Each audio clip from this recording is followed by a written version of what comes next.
पैगंबर हजरत ईसा अलैहिस्सलामच्या 1000 वर्षा आधीची सत्य घटना आहे. पैगंबर सुलेमान अलैहिस्सलाम यांच्यासाठी मानव, जिन म्हणजे जिन्नात आणि पक्ष्यांच्या सैनिकांना एकत्र केले गेले. हे पाहून एक मुंगीने म्हटले, हे मुंग्यानो, तुमच्या घरात प्रवेश करा, नाहीतर सुलेमान अलैहिस्सलामचे लष्कर तुम्हाला चिरडून टाकेल. संपूर्ण घटना आणि मुंग्याकडून आपण काय शिकू शकतो यासाठी अखलाक रिअल टॉकचा संपूर्ण एपिसोड पहा आणि चॅनलला सबस्क्राईब करा. थँक्यू. मुंगीच्या बरोबरचं संभाषण सांगण्याच्या आधी आपणास मी पैगंबर सुलेमान अलैहिस्सलाम यांच्याबद्दल थोडीशी माहिती देतो, म्हणजे तुम्हाला ती हकीकत काय समजतील. पैगंबर ईसा अलैहिस्सलाम यांच्या 1000 वर्षा आधीचा किस्सा आहे. प्रेषित किंवा पैगंबर किंवा प्रोफेट सुलेमान अलैहिस्सलाम यांचा काल हा इसवी सन पूर्व 10व्या शतकाच्या आसपास होता, जो बायबल आणि कुराणमध्ये वर्णन केलेल्या कालाशी जुळतो. त्यांचे जीवन हे शहाणपण, न्याय आणि एक मोठा साम्राज्यावर राज्य करण्याचा कारकिर्दीने ओळखले जाते, ज्यात मानव, प्राणी, जिन आणि हवा यांच्यावर अधिकार होता. हजरत सुलेमान अलैहिस्सलाम हे माणसांच्या बरोबरच जिन्नातची भाषा, पक्ष्यांची भाषा, जनावरांची भाषा हे सुद्धा ते समजत असत आणि त्यांच्या भाषेत ते संभाषण करत असत. म्हणजे आजपासून 3-3,500 वर्षा आधीची गोष्ट आहे. अल्लाह जेव्हा ज्याला चाहतो ते त्याला ती ॲबिलिटी देते, तेवढी समज देते, ती भाषा समजण्याचं तेवढं ज्ञान देते.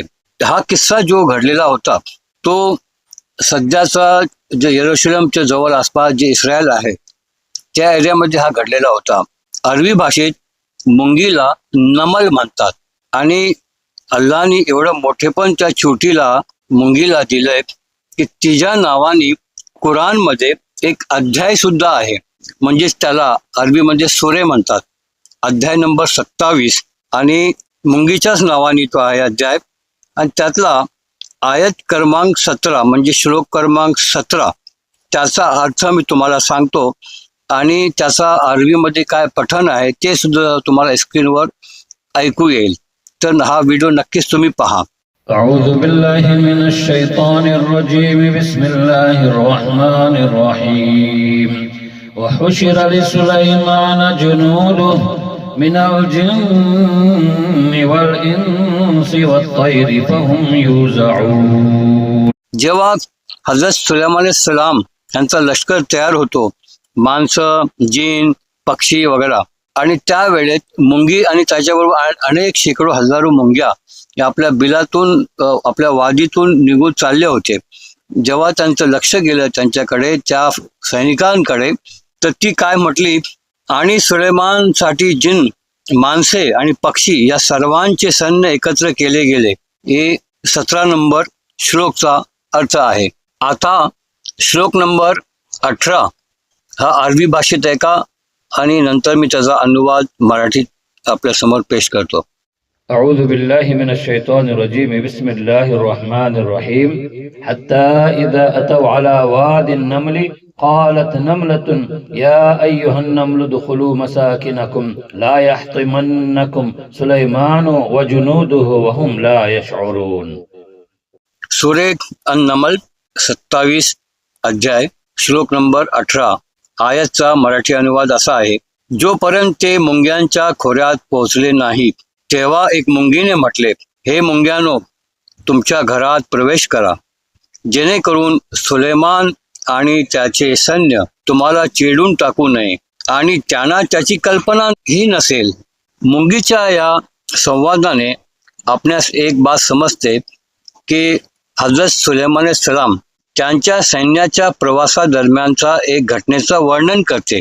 जेव्हा ते मुंग्यांच्या खोऱ्यातून जात होते तेव्हा एक मुंगीने इतर मुंग्यांना सावध केले की त्यांनी सुरक्षित ठिकाणी जावे. याचा उद्देश मुंग्यांना सुलेमान अलैहिस्सलाम आणि त्याच्या सैन्याच्या नकलत चिरडण्यापासून वाचवणे होता. आता तिसरी आयत म्हणजे तिसरा श्लोक अध्याय 27चा ऐका, म्हणजेच 19वा श्लोक ऐका. अरबी भाषेत. नंतर मी त्याचा मराठी अनुवाद करतो आणि त्या अनुवादाच्या नंतर मी तुम्हाला मुंग्यापासून आपल्याला काय शिकता येते, आपल्याला काय धडा भेटतो हे सुद्धा मी सांगणार आहे. आणि सध्या सुलेमान सलामची कबरवरा कुठे आहे ते सुद्धा अखेरला मी सांगणार आहे. तर व्हिडिओ स्किप करू नका, चॅनलला सबस्क्राईब पण नक्कीच करा. أعوذ بالله من الشيطان الرجيم بسم الله الرحمن الرحيم فتبسم ضاحكا من قولها وقال رب أوزعني أن أشكر نعمتك التي أنعمت علي وعلى والدي وأن أعمل صالحا ترضاه وأدخلني برحمتك في عبادك الصالحين. तिच्या ह्या बोलण्यावर हजरत सुलेमान अलैहिस्सलाम यांनी स्मितहास्य केले आणि प्रार्थना करू लागले की हे माझ्या पालनकर्त्या म्हणजेच अल्लाह, तुम्हाला अशी बुद्धी दे की मी तुझ्या ज्या देणग्या माझ्यावर आणि माझ्या आई वडिलांवर केल्या आहेत त्याबद्दल मी कृतज्ञता व्यक्त करू शकेन आणि असे काही सत्कर्म करण्याची मला शक्ती दे ज्यामुळे तू प्रसन्न राहावीस आणि मला आपल्या दयाकृपेने आपल्या पुण्यवान दासामध्ये सामील करू. ज्यामुळे तू प्रसन्न राहावेस आणि मला आपल्या दयाकृपेने आपल्या पुण्यवान दासामध्ये सामील कर. हजरत सुलेमान सलाम यांनी या आयतीत अल्लाची कृतज्ञता व्यक्त करण्याची आणि सत्कर्म करण्याची प्रार्थना केली आहे, जे अल्लाच्या देणग्याबद्दल विशेषतः त्यांच्या आईवडिलांवर केलेल्या उपकारांबद्दल कृतज्ञता व्यक्त करू इच्छित होते. या प्रार्थनामधून ते अल्लाहला प्रसन्न करणारे सत्कर्म करण्याची इच्छा व्यक्त करतात, चांगल्या लोकांसाठी प्रार्थना करतात, तसेच त्यांना अल्लाच्या दयाकृपेने चांगल्या आणि पुण्यवान दासामध्ये सामील करण्याची प्रार्थना करतात. प्रेषित हजरत सुलेमान सलाम यांच्या समाधीचे स्थान येरुशलेम सध्याचे इस्रायलमध्ये गोल्डन गेट आणि अल अक्सा मशिदीजवळ आहे असे मानले जाते. ते अनेक ऐतिहासिक आणि धार्मिक स्थळांशी संबंधित आहेत, ज्यात त्यांचा संबंध येरुशलेम मधील गोल्डन गेट आणि अल अक्सा मशीद यांच्याशी आहे. मित्रांनो, मुंग्याकडून आपण काय शिकू शकतो? तर मुंग्या आपल्याला कठोर परिश्रम, चिकाटी, संघभावना, शिस्त, ध्येयनिष्ठता आणि समाजासाठी योगदान देण्याचे धडे शिकवतात. त्या कोणत्याही अडचणीवर हार न मानता प्रयत्न करत राहतात आणि आपल्या कामात इतरांशी समन्वय साधतात. मुंग्यामध्ये श्रम विभागणी आणि एकात्मिक कार्यप्रणाली दिसून येते, ज्यामुळे त्या आपल्या वसाहतीमध्ये समरसून काम करतात. तर धन्यवाद. आपल्याला हा नक्कीच व्हिडिओ आवडला असेल. जर तुम्हाला असं वाटतंय की हजरत सुलेमान सलाम यांची जीवनशैली आणि त्यांच्या पुऱ्या जीवनाबद्दल जर सेपरेट एपिसोड पाहिजे असेल तर नक्कीच तो पण आपण बनवू. आणि त्यांना देवानी, अल्लाने, ईश्वराने ह्या जगाशी भाषा सुद्धा दिली होती. ते एक पैगंबर होते आणि इस्रायली लोक सुद्धा त्यांना मानतात.